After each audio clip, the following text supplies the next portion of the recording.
Hi. Hey. What?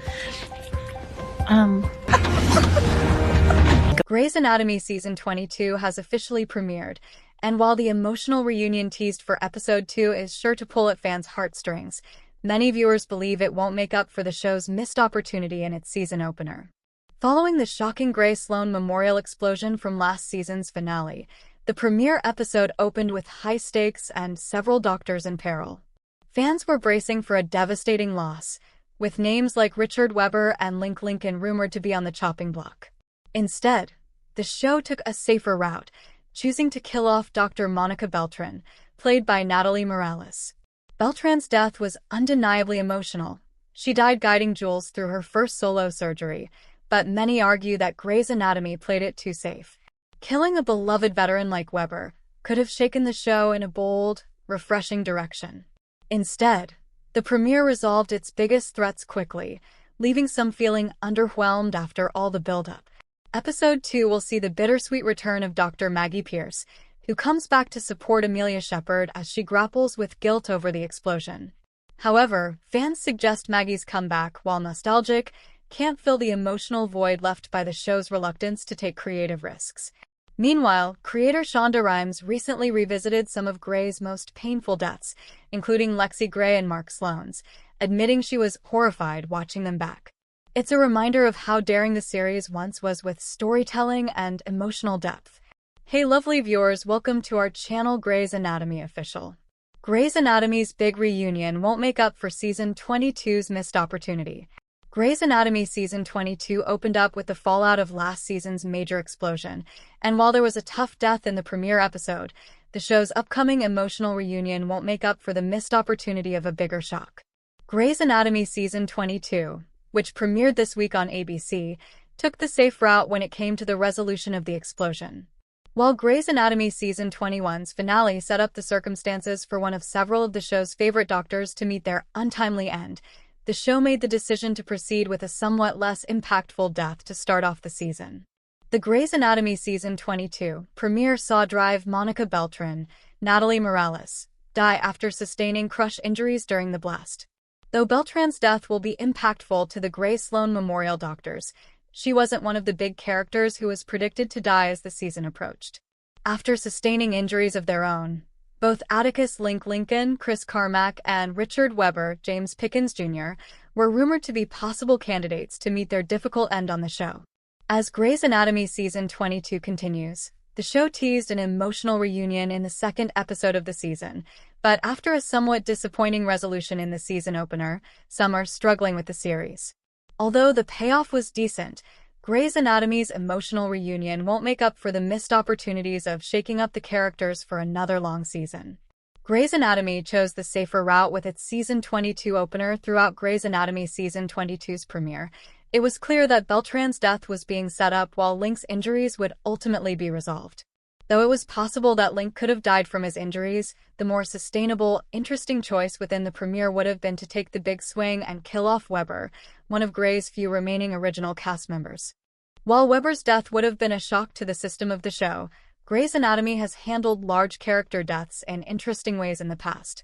Viewers have been watching intently for years despite major character deaths that have altered the course of the show before, and doing so again would likely push the show to reinvent itself in a way it urgently needs. Maggie Pierce's emotional return to Grey's Anatomy will be bittersweet. Although Grey's Season 22 premiere was a disappointment to some, the series will be bringing back a familiar face in its second episode to try and soften the blow. Maggie Pierce, Kelly McCreary, was teased to return for the show's next episode, as she and Meredith try to comfort a distraught Amelia Shepherd, Katerina Scorsone, after she unintentionally caused last season's explosion. Maggie's return doesn't make up for Grey's missed opportunities in the premiere, while Grey's Anatomy bringing Maggie back into the picture for the first time since the show's 20th season, viewers getting the chance to see her return isn't going to make up for the premiere making the safer choice. Maggie's return could have come on the heels of a tragedy that ran deeply through the Grey Sloan family and impacted her directly as Webber's biological daughter. Though killing off Webber for emotional payoff surrounding a character who's no longer on the show wouldn't be the move, bringing in an emotional element of support in Maggie for Amelia after Beltran's death feels like a similar misstep. Rather than the show engaging in tougher moments, Grey's Anatomy is trying to search for emotional depth in a less-than-ideal scenario. Shonda Rhimes admits which Grey's Anatomy deaths were horrifying upon rewatch. Although Grey's Anatomy fans have endured plenty of loss over the years, Shonda Rhimes has avoided the emotional impact of a couple of characters' deaths until recently. The Golden Globe winner admitted the deaths of Lexie Grey, Chyler Leigh, and Mark Sloan Eric Dane played out like a freaking snuff film upon her recent rewatch of the medical drama, which debuted season 22 this month. You have to think about the fact that I haven't really watched the show, the series creator prefaced on the Call Her Daddy podcast. So I recently went back and I started watching select pieces of episodes. I watched that episode and I was horrified. I was like, oh my god, this is like a freaking snuff film. Like, what the heck? Rhimes continued. During the time when I'm doing it, I'm inside the story. I always think my job is to be keeper of the story, not keeper of the actors, not keeper of the show, not keeper of the fans. My whole job is to just be true to the story. The Season 8 finale Flight, which aired on May 17, 2012, saw a group of 6 doctors in a plane crash that kills Meredith's, Ellen Pompeo, sister Lexie, a devastating moment for her boyfriend Mark. Even more devastating for fans, Mark succumbed to his injuries from the accident in the Season 9 premiere Going, Gone, which aired that September 27th on ABC. I watch it back now, and I was like, I can't believe that actually happened, and that people survived watching that. That was horrifying, said Rhimes. Season 22 of Grey's Anatomy premiered this month on ABC, revealing which character died in the explosion at Grey Sloan that happened in the Season 21 finale. Your Grey's Anatomy official recap. The season premiere. Various doctors left in peril after the acetylene explosion on the floor that occurred just as the closing credits of Grey's Anatomy Season 21 started rolling. And yes, of course, it's also true that Season 22 is kicking off with a premiere episode that will put you in some real emotional turmoil as we watch the direct aftermath of that explosion play out. But come on, isn't it at least a little nice that the Grey's Anatomy writers took some of the agony out of the equation by revealing that a whole bunch of potential victims were okay right at the top of the episode? Learning in the opening minutes of Only the Strong Survive that Miranda Bailey, Lucas Adams, Jules Millen, and Richard Webber, head laceration aside, were physically fine following the blast. That's a silver lining of sorts, right? It means we can focus all that stomach churning. Will they make it out alive angst on the doctors who have suffered grave injuries?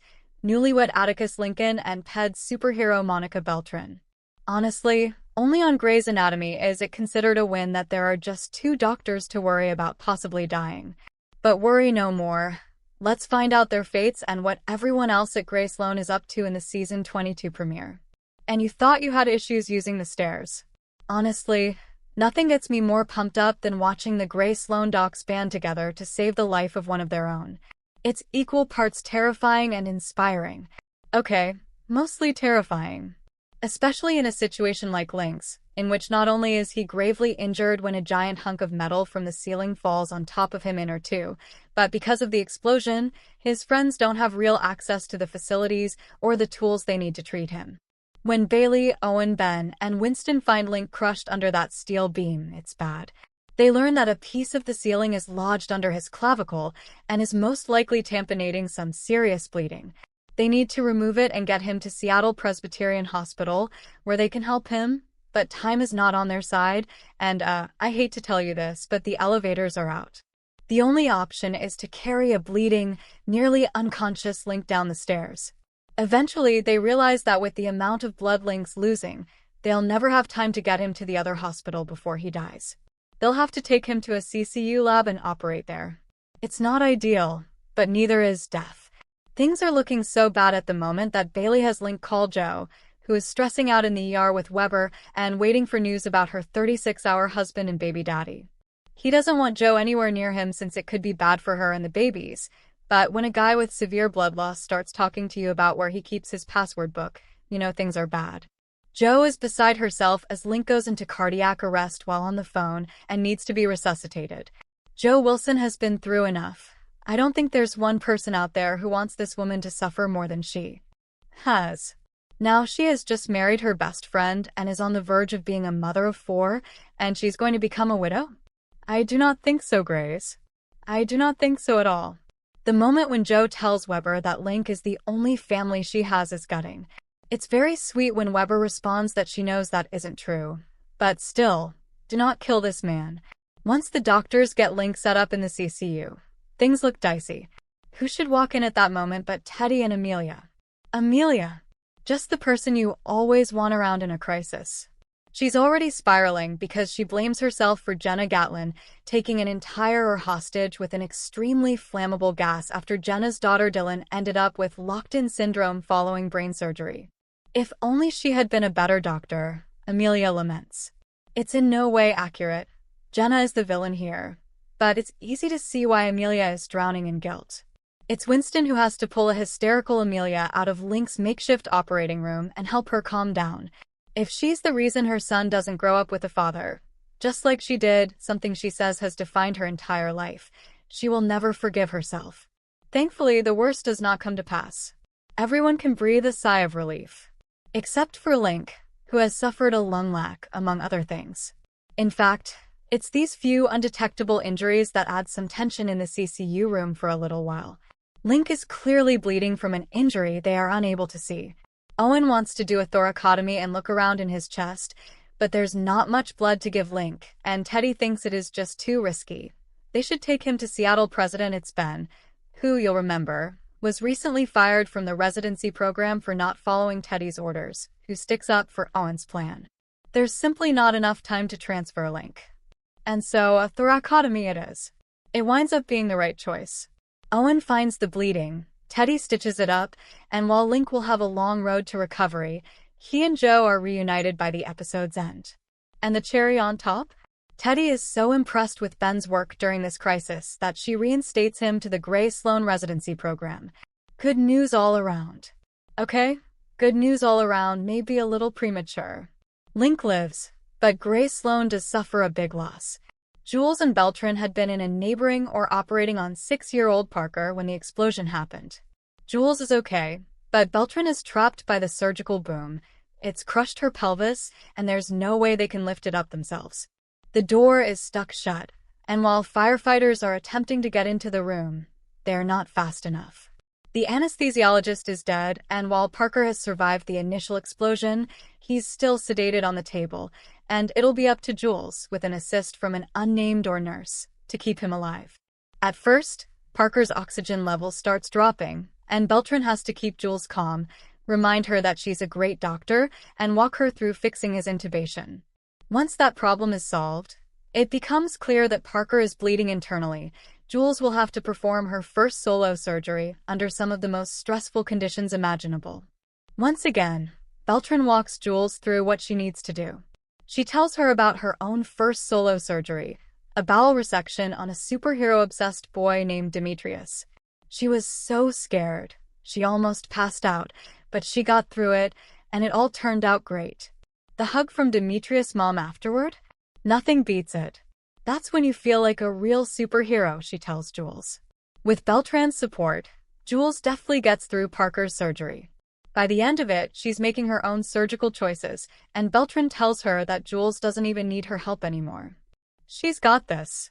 Jules thinks so too. Maybe Parker is her Demetrius, she says. But when she looks back at Beltran for confirmation, she sees that the ped surgeon is unconscious. By the time she gets over to her, Jules finds Beltran without a pulse. She holds her close to her, but there's nothing she can do. By the time the firefighters get through the door, Jules tells them that they're too late. Monica Beltran is dead. And if you think you're upset about that, wait until Winston has to tell Amelia. It turns out that she won't be able to shake those feelings of guilt, as unwarranted as they are, anytime soon. Quan and Lucas try to keep the miracle patient alive. It's no easy task. That miracle patient, of course, is Nora Young. She of having sex with Owen Hunt during the 48 hours his marriage was open fame. Not long before the explosion, Teddy and Winston basically built this woman a new aorta to save her life, and now she needs to be transferred to Seattle President. The move is tricky. She's still intubated, and if her arterial pressure gets too high, her new aorta could blow, killing her. The good news is that if it gets too low, she could also die. Oh wait, that's not good news at all. Quan and Lucas are left on their own to keep Nora alive. Like Jules, These two start to freak out when things go wrong, and it's up to them to make a life-or-death decision when Nora seems to be fighting her intubation. Whether it's dumb luck or intuition, probably a mix of both, the two decide to extubate, and it works. Nora wakes up, her new aorta holds, and Quan and Lucas grow just a little more confident in their medical skills. It's a notable feat not just because of the medical procedures involved, but also because the entire time Quan has to pretend like he doesn't know Simone slept with some other guy the night before. That proves especially hard when Lucas shows up, declaring that despite their short breakup following the hostage situation, he and Simone are back together. Quan knows his friend has no idea about the other guy. That's awkward. It's even more awkward when Lucas finds Simone after all of the post-explosion craziness, and while he's so happy to see her, she informs him that she doesn't think it's a good idea to get back together. They said a lot of hurtful things to each other, and just because they had a near-death experience, it doesn't mean those things are erased. When he balks at the suggestion, she lays it on him. She had sex with someone else. Lucas doesn't even have words. He just walks away. Hey, speaking of walking away, now with Nora shipped out of Grey Sloan, we can get a good look at the rubble of Owen and Teddy's marriage. At the end of last season, when Teddy said she was done, she meant it. She meant it so much that when Owen, who was really affected by witnessing how deep Joe and Link's friendship is, asks her if there's even a shot that they can go back to who they were before as best friends, she says she doesn't know. Actually, she says, I don't even know who I am anymore, which still points to a big ol' nope. Can you believe this was some people's first day at Grey Sloan? Welcome to Grey Sloan, formerly Seattle Grace Mercy Death, new interns. On the one hand, their first day as baby surgeons is pretty scary and a lot is asked of them. But on the other, they do get to spend it working alongside Meredith Grey, who does in fact use an 4-pole to break into the clinic so that she and the new interns can start helping some of the patients who have been kicked out of the hospital. If that doesn't hype you up to start your career in medicine, what will? One intern, Danny Spencer, has an especially memorable day after she realizes that getting slammed into by a gurney during the explosion when she was secretly on the floor to get a selfie and for her uber-proud father isn't some minor injury. She winds up needing surgery after realizing she is bleeding internally. Armed with very little more than her own finger, Meredith pulls some snazzy surgical moves in the clinic with help from Simone and her one-night stand who will never end, Dr. Bryant, and they wind up keeping Danny alive until they get her a bed inside the hospital. Danny may be embarrassed, but as Meredith tells her, one of the biggest ways to survive intern year is to find a way to stand out, and she has definitely done that. She also tells the young doctor, who is worried now that the Grey Sloan floor is, well, for all intents and purposes, gone at the moment, that ORs don't make someone a surgeon, the teachers and patients do. Look at Meredith Grey, spitting out lessons even when she's mid-crisis. She'll have to keep that positive attitude going for the next few weeks as Grey Sloan picks itself back up after such a shock. Now that Meredith has agreed to come back to Seattle during the summers and take on surgeries, she'll be more of a fixture at the hospital. That will be important since she and Weber survey the damage to the operating rooms and realize just how bad it is. They won't be able to take on surgeries for weeks.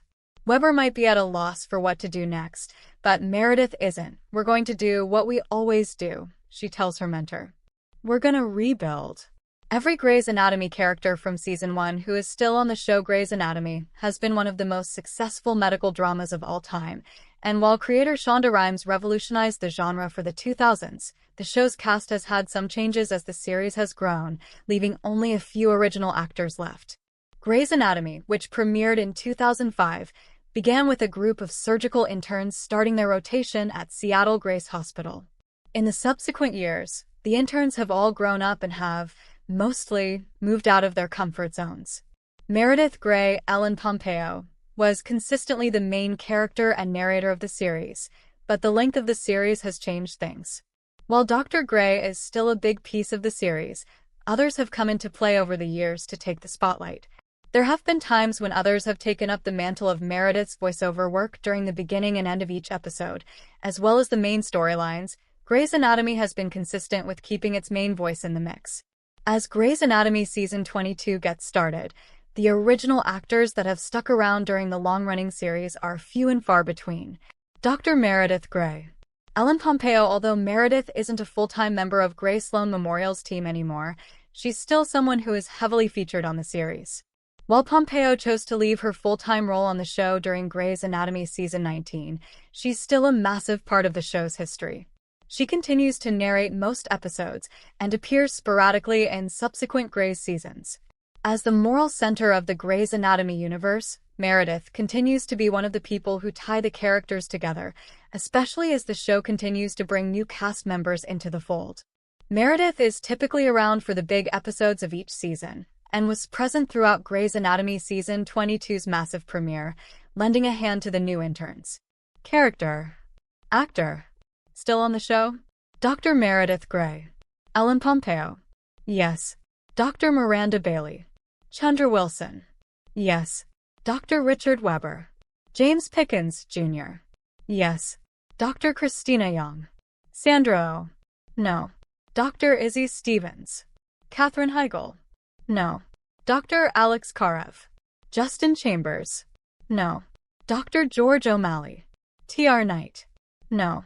Dr. Preston Burke. Isaiah Washington. No. Dr. Derek Shepard. Patrick Dempsey. No. Dr. Miranda Bailey.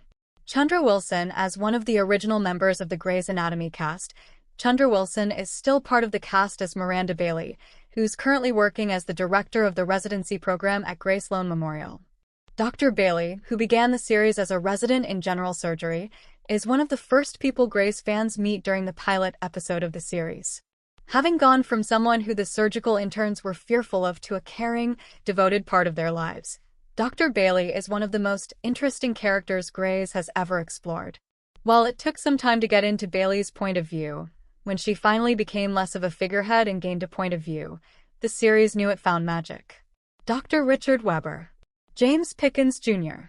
Although many have speculated that he'd be the major death at the beginning of Grey's Anatomy Season 22, Dr. Richard Webber, James Pickens, Jr., made it through the beginning of the season and continues to be one of the long-running cast members on the series.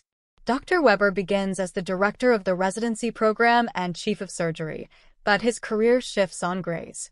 While he moves up on the ladder to become a prominent part of the hospital staff throughout the series, Grey's Anatomy Season 22 has Webber working at a different capacity as an attending. Webber, who becomes a massive part of Meredith's story because of his long-term affair with her mother Ellis Grey, is consistently a fatherly figure to most Grey's Anatomy characters. Grey's Anatomy Season 22 OTT, Netflix or Geo Hotstar. Know where to watch this medical drama. The longest-running primetime medical drama delves into issues of love, mortality, ambition, and tragedy, as seen through the professional and personal lives of surgical residents. The viewers will be able to watch in English. Grey Anatomy Season 22 Plot. The narrative of the series centers around the daily lives of a group of doctors at Grey Sloan Memorial Hospital. They are continuously making life-or-death decisions while attempting to juggle their personal lives and relationships. What happens when the boundaries between their personal and professional lives blur? Will they be capable of working properly? Grey Anatomy Season 22 Cast and Characters. The cast of Grey's Anatomy includes Ellen Pompeo as Meredith Grey, Sandra Oh as Christina Young, Chandra Wilson as Miranda Bailey, Brooke Smith as Erica Hahn, Eric Dane as Mark Sloan, Jessica Capshaw as Arizona Robbins, Kim Raver as Teddy Altman, Katherine Heigl as Izzy Stevens, and Nico Taro as Lucas Adams. And Kinberg, Austin Guzman, Elizabeth R. Finch, Gabrielle G. Stanton, Harry Worksman, James E. Williams, and Jeff Ruffner produced the series for Shondaland Entertainment One and ABC Signature. Herbert Davis, Jeffrey Jur, and Tim Scherstedt are responsible for the cinematography. Natalie Morales on the joys of playing a doctor, learning new skills, and more. Wow. It turns out that everybody in Grey Sloan Memorial Hospital made it out just fine after that massive explosion at the end of last season. Psych. Grey's Anatomy lured fans into a false sense of calm in the first half of the Season 22 premiere, refusing to show anyone who'd perished in the Season 21 finale. Of course, that turned out to be a ruse. Late in the story, we learned that Dr. Monica Beltran, played by Natalie Morales, succumbed to her injuries while still guiding Jules through her first solo surgery and helping save a patient, no less. Though devoted viewers of Grey's were spared losing some of the potentially endangered characters like Dr. Bailey, Chandra Wilson, or Link, Chris Carmack, who've been on the show for multiple seasons, losing Beltran, who first appeared in season 20, was nonetheless a brutal blow. She fit right into the family, ruffling some feathers with her no-nonsense attitude, while also sharing concern for patients and dabbling in the inevitable occasional office romance. Shondaland chatted with Morales to hear her thoughts on Beltran's ascension to the great operating room in the sky. Malcolm Venable, well, sorry to see you go. How did you find out? Natalie Morales, I got asked to be in this episode. And ahead of it, they were like, Meg Marinas wants to talk to you, and I was like, damn, I thought you guys were gonna kill me off. And she goes, well, and that's how I found out. Which was fun. I love Meg, so it was interesting to hear her talk about how it would play out. What was your reaction when you found out? I was surprised, but I was also like, oh, I get to have a big death scene on Grey's Anatomy. Yeah. MV, what was it like filming that scene?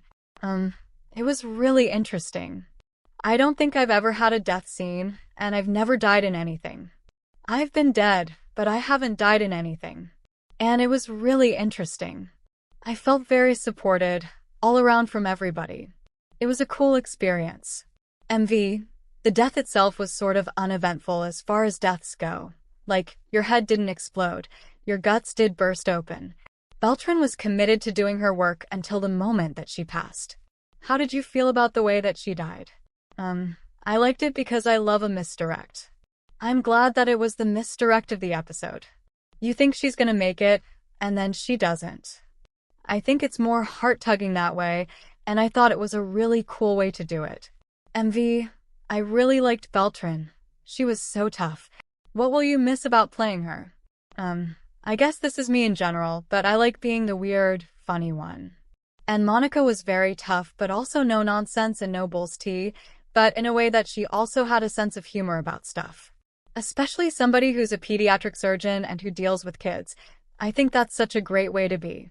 And I hope to God I encounter doctors like that in my life and in my friends' lives because I really admired her. MV, I feel like she was equally as tough and badass as she was sensitive and vulnerable.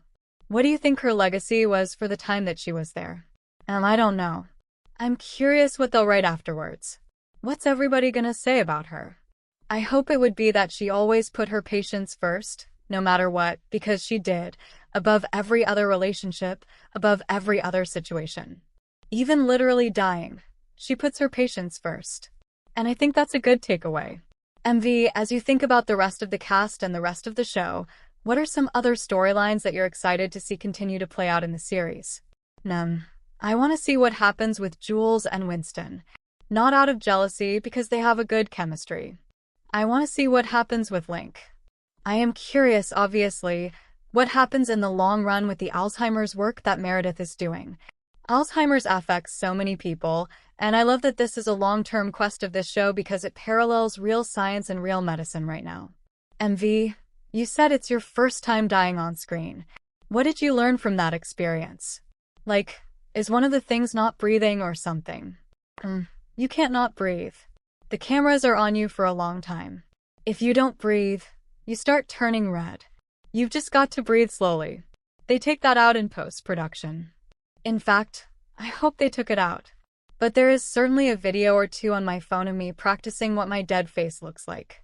I was like, how do I die sitting up?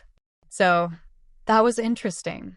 MV, if you had the opportunity to craft another way to have died, what would that be? Do you think about that at all? I don't know about Monica, but for me personally, and maybe this counts for Monica too, I truly hope this is how I die. I want to die in a way that the people that love me cannot talk about it without laughing.